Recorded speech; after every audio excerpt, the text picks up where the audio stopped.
Embark on an immersive journey through the cosmos at Art Tech House, Houston's original destination for cutting-edge interactive digital art and experiences you won't find anywhere else. Art Tech House is the perfect spring break activity for the whole family, and from March 10th through the 16th, admission for kids is free, while adults can enjoy drink specials all week long at the Art Tech House XR Bar. My daughters loved it, and I can't wait to go back as well. Located in the Heights, just off the MKT Trail, visit arttechhouse.com to learn more and purchase your tickets today.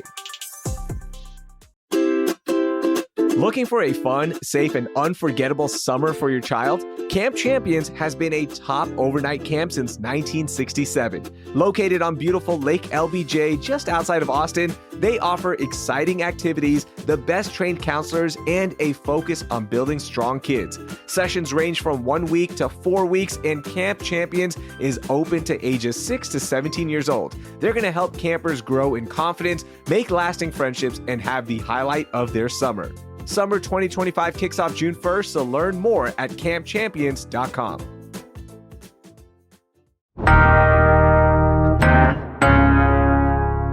Today on CityCast Houston, it's spring break, but the news isn't on vacation. ABC 13 reporter Pooja Lodia is joining me to break down the biggest stories in H-Town. It's Tuesday, March 11th. I'm Rahil Ramzanali, and here's what Houston's talking about. Okay, Pooja, I'm going to put you on the spot right out the gate. Can you guess how many people are going to be traveling through Houston airports for spring break? I can bet a ton. I can. Give me a number. Count Come as on. a number? Ooh, a number. I'm going to say 500,000. 500,000? Oh, you're way off. You're way off. And I'm not going to tell you which way, okay? One more guess. You're way off on this one. Okay, the whole week. The whole week. For 12 days. I'm so bad at this. Okay, you know what? I'm going to go big. I'm going to go 1.5 million. You're still way off. I'm okay, so way off. I know. I don't know if you've noticed or not. It is light right now in traffic. I mean, even over the weekend, Monday as well, it's light. A lot of people are leaving the city of Houston. Here's the answer, okay? And this number comes from our friends at Axios Houston. Over the course of 12 days, Bush Airport and Hobby Airport are expected to get 2.3 million travelers. I was not close. You were not correct. close. I was nowhere near the right number. And the reason I'm bringing this up, Pooja, is just to put it into context. Do you remember last Thanksgiving in 2024, there was a lot made about this is going to be one of the biggest Thanksgiving travel weeks. And, we're going to see 2.4 million people traveling through the airports. Spring break is now hitting that mark. Isn't that nuts?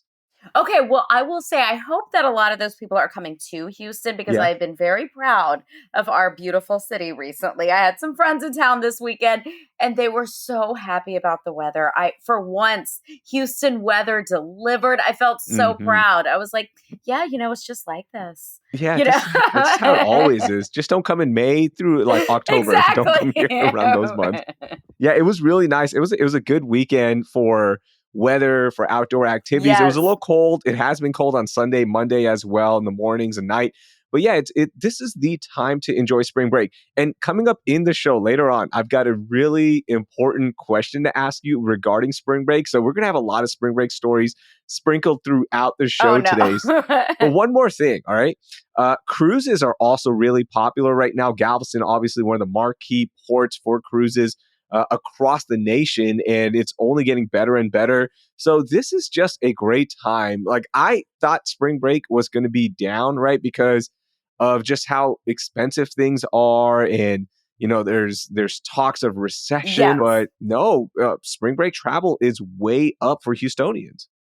I love it. I love it. I love this time of year here in Houston. I love people coming here. I totally understand the idea of wanting to get out. I mean, really, honestly, what holiday in Houston comes at a better weather time? None, right? This is it. None. This is our moment for Houston to shine. And by the way, if you're going to be sticking around the city of Houston, we have an episode on spring break attractions that you need to check out locally. And some of them are worth it, and some of them you could skip them. So check that out with the link in our show notes. Right. Every time it seems like I turn on ABC 13, there's another story about teen shootings and teens dying because of shootings. What is happening, Pooja? That's a really good question. Teen violence numbers are way up, and they have been going up actually for a couple of years now. So, we had a weekend recently where four teenagers were shot from Thursday to Monday, and four other teenagers died in Wow. shootings. I mean, talk about just an incredibly violent weekend here in the city of Houston. And it's really upsetting. It's really sad, especially as we do talk about spring break because teen violence numbers are going up at a time when school is in session. It's not like we're talking about just a bump during spring break or just a bump during the summer months. We're talking about across the board more and more violent shootings. And that's scary. How many more? Do we know? Like, do we have the numbers? I do have some numbers. I actually just interviewed John Jordan. He's been a prosecutor with the DA's office for more than 25 years. And for several of those years, he did work with juveniles. And I'm going to read you a quote Mm, he gave us. It says, just a few years ago, we would average between 20 and 25 homicides a year committed by youth, meaning 16 and under. Last year, it was 49. So what? 49 homicides in 2024 committed by young people. And he goes on to say, and you know what's tragic? Most of the victims of these murders are youth themselves. Whoa. So you're really talking about a rapid rise in numbers. And actually, I'm going to also give you a couple of numbers that I got from the Texas Juvenile Justice Department because they track a lot of these numbers over there. And it really is disturbing. According to the state, juveniles charged with homicides rose 108% statewide from 2019 to 2024, and cases involving guns went up 44%. So not only are there more and more crime, but these crimes are getting more violent Oh over my the gosh. years. I know. Do we know why the spike in the crimes and the violence right now? That is such a good question. We've talked to the mayor about this. We've talked to the police chief. We talked to the district attorney, Sean Tier, as well as prosecutors, and nobody can give a really good explanation. They say these things, unfortunately, are cyclical. We even talked to a group of men, and this was really interesting. They have formed a nonprofit. It's called Juvenile Rights, and it's a group of men who were in juvenile prison. These were kids who were in and out of prison, probation. They were involved in very violent crimes, and they are now in their 30s, and they are really the ones who are working to kind of keep these crime numbers down. They are working to reach out to other young people who could find themselves in similar situations. And even they say they don't have a really great explanation on why it's happening, but they can see that it's happening. That's scary that, yes, the numbers are I up. know. Young people are dying and committing these crimes, but it's also scary that nobody has an answer. Like, I feel like if you are, working in this and you're around this, whether it be if you're a cop, if you're part of the DA's office, if you are talking to the youth, right, as the former juvenile detention members have, why can't we get answers? Why is there not a solution also, right? I think you're right. I mean, when you talk about coming to a solution, you need answers for why it's happening first, right? And I think that's something that we find a lot of time in crime. It becomes really hard a lot of times to figure out why things like this are happening. And people have sort of theories on culture changing and maybe economics, things like that. But again, nothing really concrete. We haven't seen something change very Mhm. drastically that would kind of make sense. But gosh, I mean, I the one that sticks out to me is I remember on Christmas Day there were a group of 12-year-olds What? and they robbed a person by gunpoint, and one of them unfortunately was shot multiple times. I mean, I just keep thinking on Christmas Day these 12-year-olds have guns and they're going out and using them. Oh. It's just I can't even fathom when you think about the ages of some of these kids. Is there one area that's seeing a greater rise in violence or incidents, or is this all over? We're seeing it all over. We're seeing it all over the county and all over the state. So numbers are trending upward and there's no signs of them going down. It's not like they've sort of dipped up and down. The trajectory is sort of straight up, which Mm. is really a terrifying thing. All right, so that's going to be something to watch out for, especially as Mayor Whitmire has, talked so much about being, more pro cop, having more public safety, right? We want to lower the crime numbers, but to see it spiking right now, especially with such a young group of Houstonians and people who live in the surrounding areas, is that going to be a goal now for this administration? The mayor has absolutely discussed this. He has talked about bringing task forces. One of the things that we hear a lot when we talk about it, I mean, crime in general, but especially juvenile crime, is this idea that it takes a community. I mean, especially when you talk about like 12, 13-year-olds, their brains aren't even fully formed yet, right? I mean, these are people who will require resources, not just from our justice system. These are people who are going to require role models. They're going to require mentors. They're going to, I know that you work with a lot of these groups to kind of help at-risk young people. And that's admirable because these, like, those are the services that are going to be necessary. It really has to be sort of a holistic approach, is what the Yeah. experts tell us. But that's really hard. You know what I mean? It is.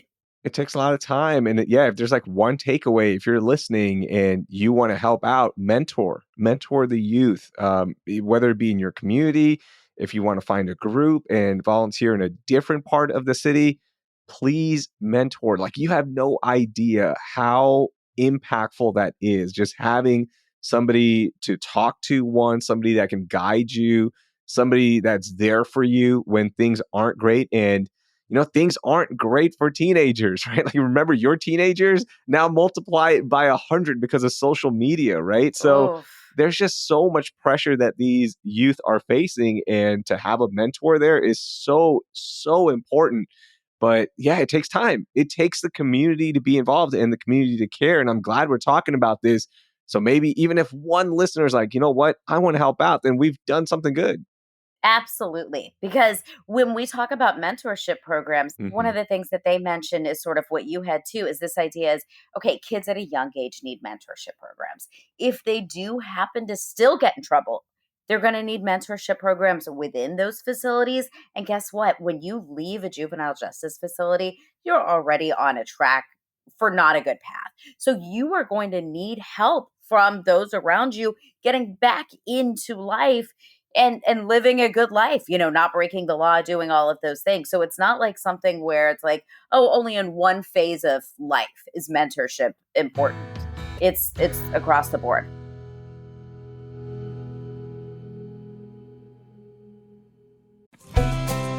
Grab your cowboy hats and get ready to kick up your heels, because Bryan, Texas is the place to be on May 17th for the Troubadour Festival. There's only one festival that brings the best of country music to life with chart-topping artists and delicious Texas barbecue, all in one location. The Troubadour Festival has an impressive musical lineup headlined by Shane Smith and the Saints, and features artists like Randy Rogers and Wade Bowen, just to name a few. Now, if those great acts weren't enough, the Troubadour Festival will also have over 25 Texas barbecue joints, 3 of which were just recognized by the Michelin Guide, dishing out that signature smoky, mouth-watering Texas barbecue all day long. That right there is worth the price of admission for me. And check this out, on Friday, May 16th, there's going to be an official Troubadour Festival pre-party in historic downtown Bryan at the Palace Theater. This event is free and features local Texas musicians like the Wilder Blue, the Drop Tines, and Jerry Alvarez. Get your tickets now to the Troubadour Festival on May 17th and plan your visit at destinationbryan.com. Trust me when I say this, you've never experienced anything like Meow Wolf before, and nothing I say is going to prepare you for just how incredible Meow Wolf radio tape is, but I'll try. You start by walking into a community radio station, and from there, ordinary objects take you into a mind-bending world where art, sound, and storytelling collide.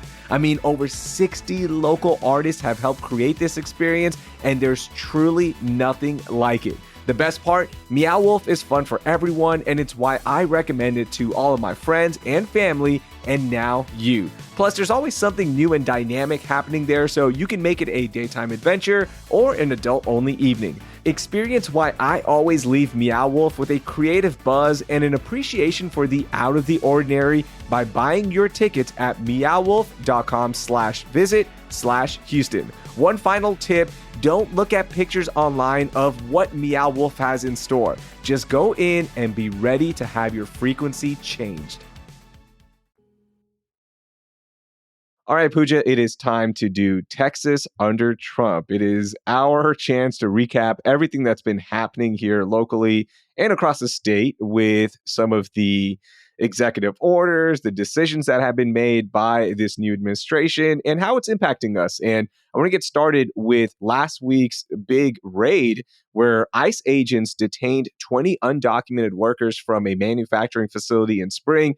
Now, this was the first reported raid in our area where ICE agents weren't targeting those with criminal records. We've heard this administration say that if you are here undocumented and you're a criminal, we will find you. Well, now things are changing.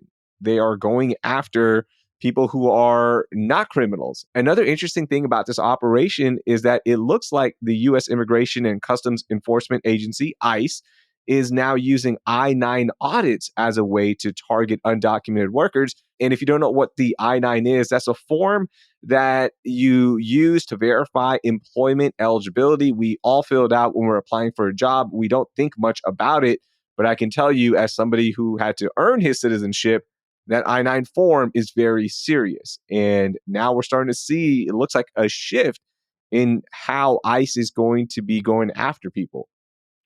I think as a reporter too, it hasn't been very easy getting a lot of details from ICE. And a lot of people would argue that that's their prerogative.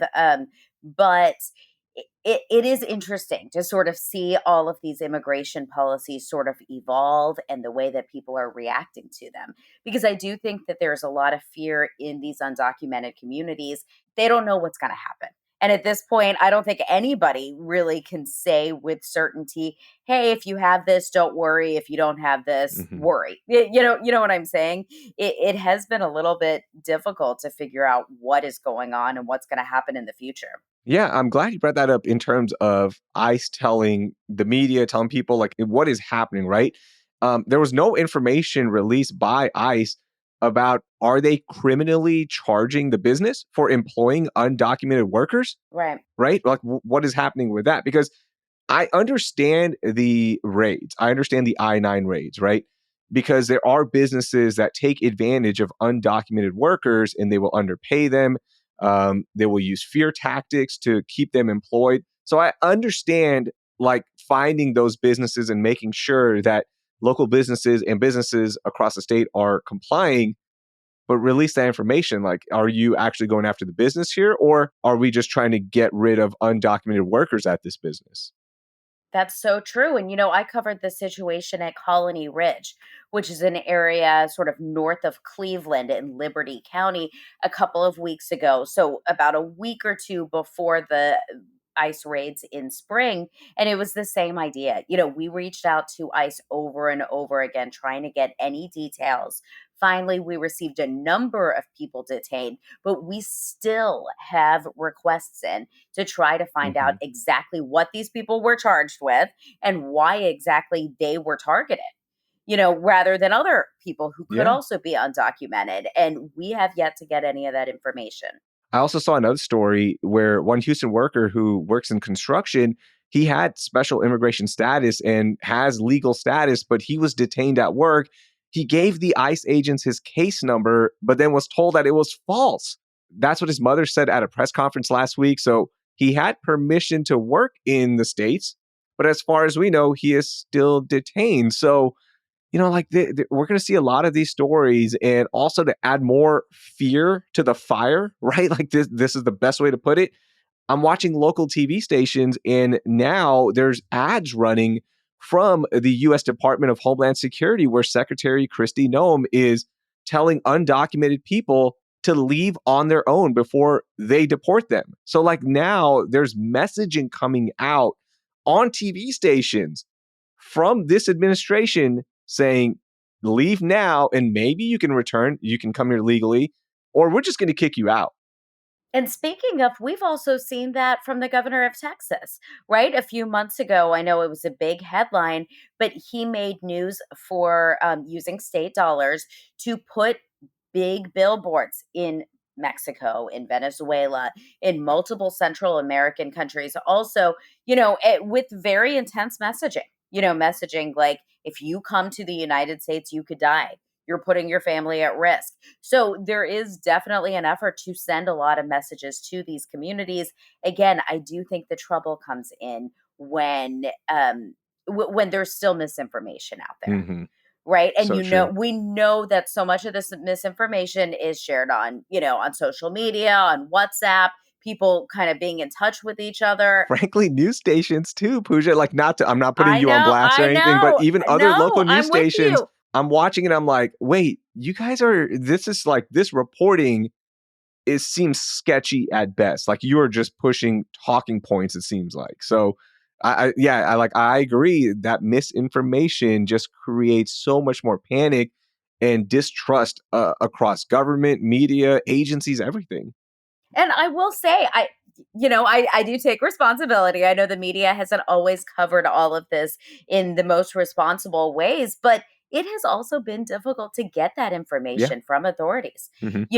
I think clarity is always kindness, right? And I think the most clear we can be on exactly what people need to know in terms of their safety, the safer they will feel. By the way, if you want to know how, local Democrats are fighting against President Trump and all those executive orders, check out our episode with Harris County Attorney Christian Menifee that I've linked in our show notes. Okay, I got another story here for you, Pooja. I don't know if you saw this, but Rice students are joining national protests to stand up for science. They're asking the Trump administration to restore federal funding for research, including medical research, right down the street from the Rice University campus at the Texas Medical Center. Did you see this? I did. And I do think a lot of people are angry about a lot of this funding being cut. And it's always nice to see students involved. I'm a big fan of kind of protesting and getting your voices heard for Mm-hmm. things you feel passionately about. So good for Yeah. them. Yeah, really good for them. They're also asking the administration to rehire federal workers. We've seen people cut from the National Oceanic and Atmospheric Administration, or NOAA, or NOAA, and that helps weather forecasting. And NASA is also bracing for major cuts. So a lot of these cuts will be impacting us here in the city and surrounding areas, right? You just think about how much federal money comes in to Texas Medical Center, to NASA, and so many projects as well that Harris County deploys. So, yeah, I'm glad the students are speaking up. And, if you are going to be going to a national park for spring break, here's a spring break story to switch it up just a little bit. Expect some long lines, especially at Big Bend National Park. Palo Alto is another one that comes to mind. Big Bend specifically, they have confirmed that 5 people have been fired because of the Department of Government Efficiency cuts, DOGE cuts. And yeah, this is a peak time. Like, national parks have seen a resurgence in traffic and visitors.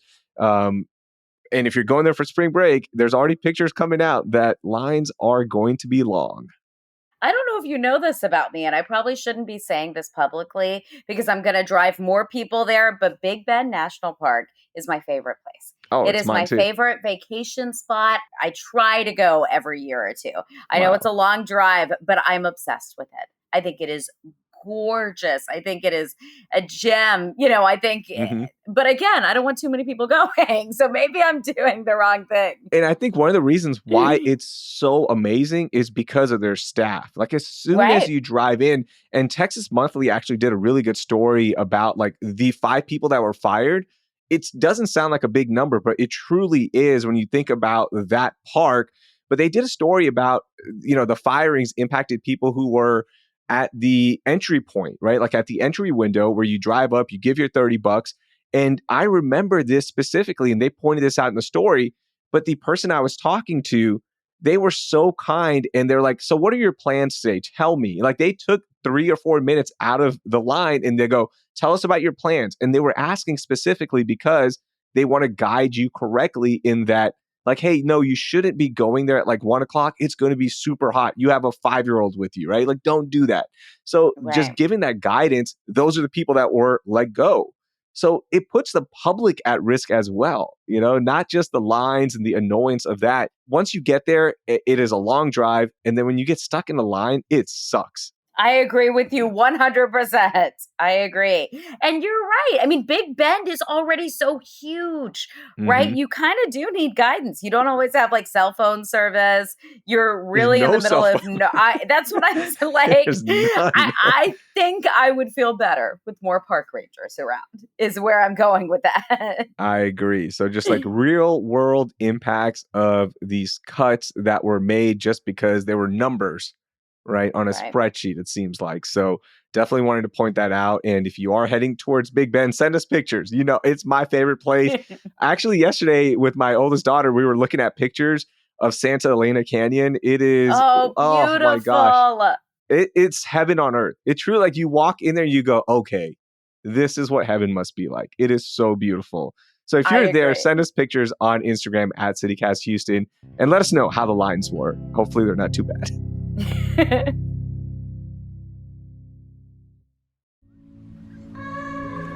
The Texas coast is special to me, and it's always calling me. My family has made countless memories there, and just off the Texas coast sits a unique beach town marked with salty vibes and sun-soaked memories, Port Aransas. It's a place where family traditions naturally unfold, and you'll find beauty in the island views while taking time to relax between adventures. And with 18 miles of shoreline, there are plenty of adventures, from kayaking with the kids to fishing off the coast or simply cruising down the beach in a golf cart, soaking in the sounds of the Texas coast. That sounds wonderful. Start planning your getaway now with your friends and family, because there's nothing like having multiple generations under one roof so everyone can enjoy those perfect beachfront mornings and that cool Gulf breeze in the evening.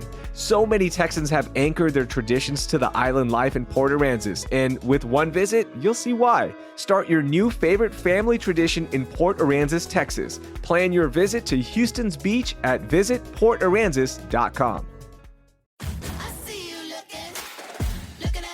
Hey, what's up? It's Wanda Sykes. I'm here to remind you about something super important, getting your breast screened. Because trust me, your breast health should be a priority. Early detection for breast cancer can change the game, which is why you should visit yourattentionplease.com to learn more. And do me a favor, if you've already had a breast cancer screening, remind your friends and family to visit yourattentionplease.com too. We gotta look out for our girls.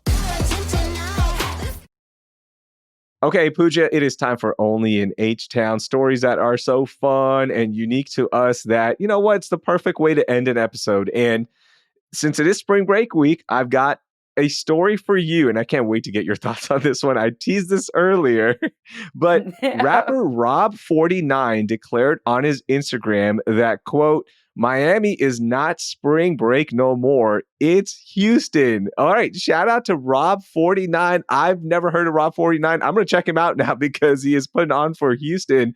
But what are your thoughts regarding this? Is Houston better than Miami? I love it. We love you, Rob. Yes. I'm going with Rob. He's right. He's right. Forget Houston's Miami. The new hot spring break spot. Yes. Okay, I did not expect that. I thought you were going to be like, I don't know. Hey. You're not going to hear me ever putting down this city. No, I'm a won't big either. Fan.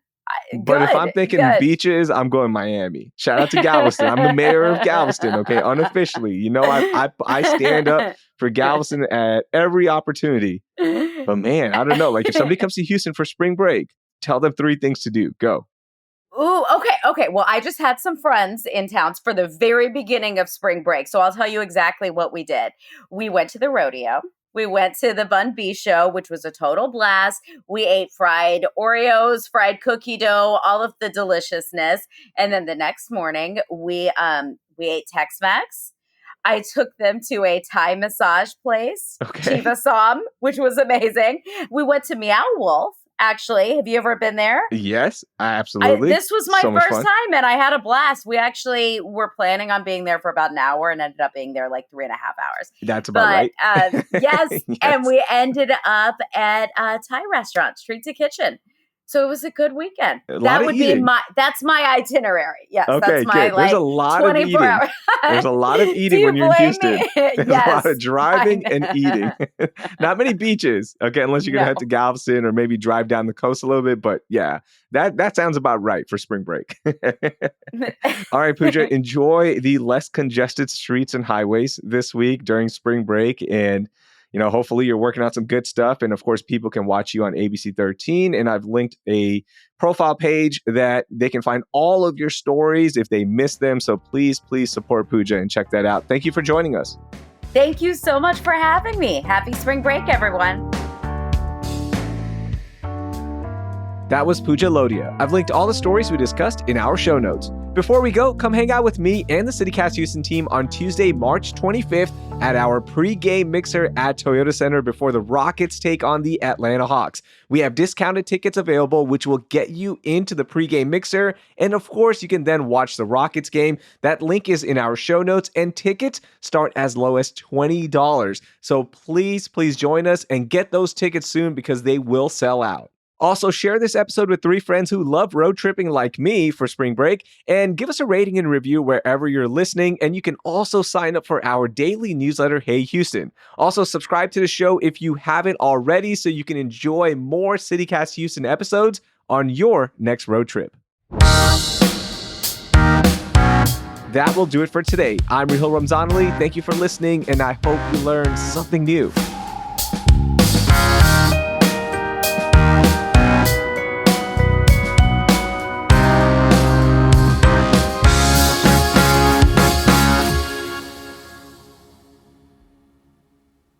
It's Tuesday, March. Oh, I'm going to do one more. I'm sorry. Did I interrupt you? Yeah, Go I'm ahead, going to do a date real quick. Yes, I love it. There's our blooper, so we're set. Okay. Yes.